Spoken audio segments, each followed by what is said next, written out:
namamasyal dito sa kailaliman ng mundo, mga lods. Agay, tuso. Grabe, kalalapag ko nga lang dito sa spot. Ito agad ang bumungad. Rapid pa sana kung nagtabi sila.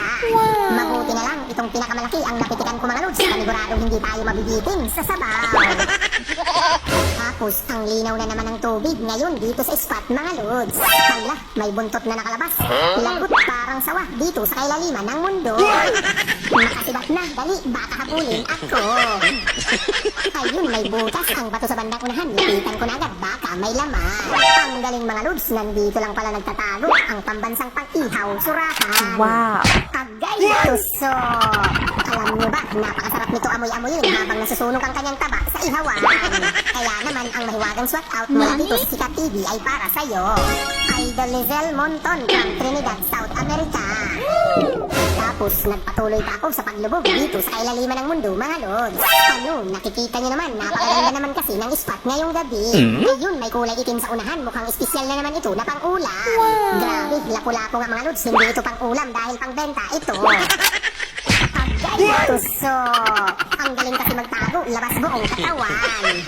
Hala, mayroon pa pala dito, nakatunga sa butas. Napakalaking indo. Wow. Nandito siya, mga lods, talaga namang panalo. Itong spot na ating nalubugan. Sagana sa masasarap, exotic at mamahaling pang-ulam. Tapos, mukhang may nagtatago dito sa kalapit na malaking bato, mga lods. Lapitan ko na at busisiin para malaman kung pwedeng maulam ito. Hala, nandito nga nakasiksik ang malaki at mahiwagang isda. Aswang. Ano, nakikita niyo naman, mga lods, ang galing magtago. Agay, tuso! Kaya naman, ang mahiwagang swat out mula dito sa Sikat TV ay para sa'yo. Idol Dwayne Gonzales, Kambulusan, Sorsogon.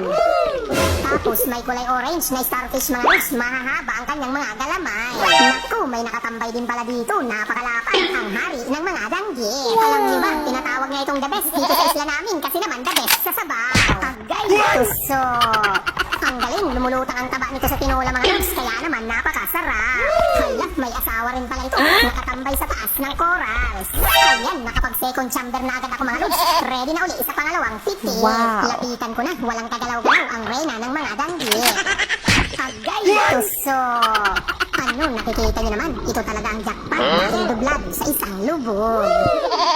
Tapos may nakatambay na layon sa gilid ng bato na mukhang isda. Grabe, napakaganda ng kanyang panglabas na anyo, mga lods.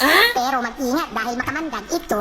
Teka muna, nandun pala sa kabila, nag-aantay ang masarap na pang-ulam. Ano, nakikita niyo naman, mga lods, dito na sa labas, inabutan ng gabi, hindi nakauwi sa kanyang bahay. Hindi siguro sila bati ng isdang marites, nag-away. Sobrang bait pa naman nitong banggisan. Kita nyo, masunurin. Agay, tuso! Sa cool, mga lods, walang kawala. Ang second in line lang naman sa inihaw.